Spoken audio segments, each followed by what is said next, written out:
Hi friends, welcome back to the channel. I am really excited to share some interesting news with you today. I am meeting up with Simon Alexander Ong next Tuesday in Covent Garden in London for us to have lunch. Simon Alexander Ong is a coach, a public speaker, and recently became an author as well of a book called Energize. I never knew about Simon Alexander Ong until I watched Ali Abdaal's Deep Dive podcast interview with him, and I found that interview absolutely mind-blowing because Ali did this thing where he got Simon to coach him kind of in real life and was really challenging with him, and I started thinking actually a lot of the ways that Simon is answering are things that I'm very familiar with. I wonder what academy he studied at, and so I went to check him online and I found that he actually became a coach through the same academy where I studied, which is the Coaching Academy in the UK, which I found really interesting. So I thought, wow, it'd be really interesting to actually meet this guy, and he lives in London. So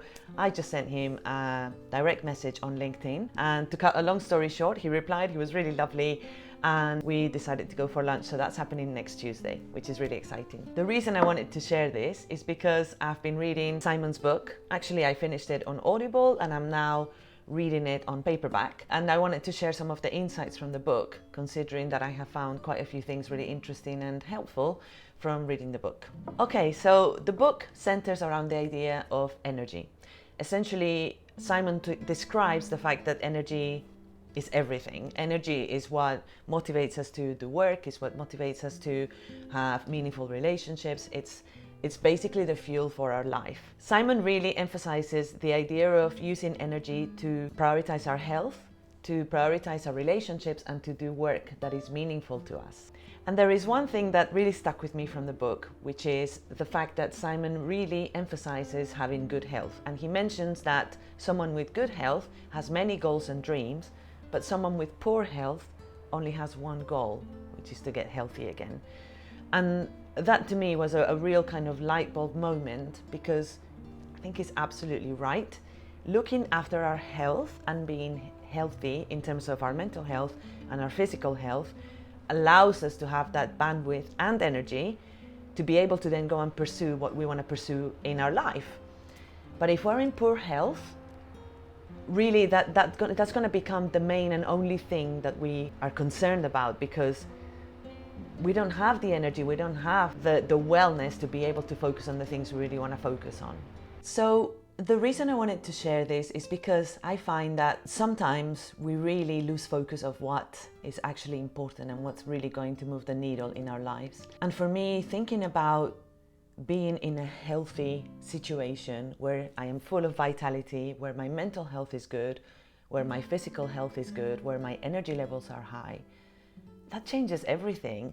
That allows me to want to get up in the morning, to want to get out there, to do things, to explore new things, to meet new people, to work on my business, to do more with my life, to go traveling, to meet friends, to go dancing, etc. And I know exactly what it feels like to not be in a good place mentally and physically. I've had challenges with both, and life is just completely different when faced with health challenges. And what I think it's really important is to make sure that we don't lose focus of something that's so basic, and when we have it we tend to take it for granted, but really when we're well, that's the time to really focus on keeping ourselves and our mental health and physical health a massive priority, so that it never becomes that thing that we then have to make our goal. We never want to get to the point where we become unwell, we become ill, and we then have to dedicate all of our energy to getting back to that place of vitality. So I think there's a lot of other insights from Simon's book, but I think there's this one really important message, which is to really focus on our health so that we can then open the doors to everything else that life has to offer us. Plus, feeling healthy mentally and physically just feels fantastic. It really does just make life so much more enjoyable, and just allows you to make the most of it and to really go out and enjoy it. So one thing that I would encourage you to try out if you're up for it is to keep an energy journal. So an energy journal is basically keeping track of your energy levels for 1 to 2 weeks. 2 weeks is ideal, but if you can do it even for 1 week, that would help. So perhaps you can choose something like 2 or 3 times a day you will be noting on your phone or somewhere that's very easily accessible what your energy level is like from a scale of 1 to 10. And then at the end of the week, you can have a look at the journal and see if you can pick up some patterns. What were the kinds of things in your life that gave you more energy, and what were the kinds of things in your life that sucked energy out of your life? Once we have some of those insights, we can then be more conscious about the choices that we make in terms of making sure that we put things into our lives in place that gives us more energy and vitality.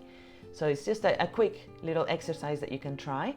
Anyone can do it, and from the insights you can then start implementing things into your daily routine that will slowly and gradually give you more energy and vitality, and you will see that that will change your life in a positive way. I have been doing this for the last couple of weeks, and it's made a massive difference to my daily routine and my energy levels so far. So I'm excited to share that with you, and I hope you have found it helpful. I am really looking forward to letting you know how it goes with Simon next week, and I will give you an update on how our conversation went. Thank you very much for watching the video today. I look forward to seeing you in the next one. Bye bye.